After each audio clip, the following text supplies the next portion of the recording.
1972 साली छोटा नागपूर पठार म्हणजेच आजचे स्थित बिहार आणि झारखंड जे राज्य आहे, बिहार आणि झारखंड राज्याच्या परिसरामध्ये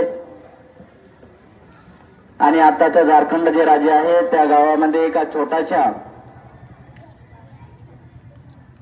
उलिहातू गावामध्ये त्यांचा जन्म झाला। त्यांच्या वडिलांचं नाव सगन मुंडा आणि आईचं नाव कर्मी हनू असं होतं आणि त्यांचा जन्म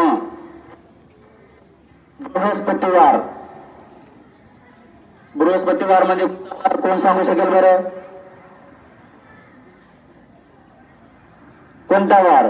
कोणत्या वाराला बृहस्पतिवार म्हणतात?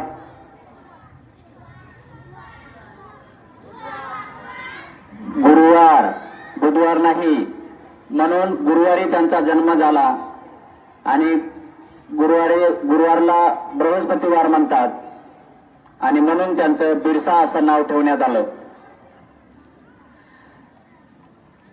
बाकीची सर्व माहिती कालच्या 2 दिवसापूर्वी आदरणीय इंगळे सरांनी आपल्याला त्यांच्याबद्दल सांगितलेलीच आहे।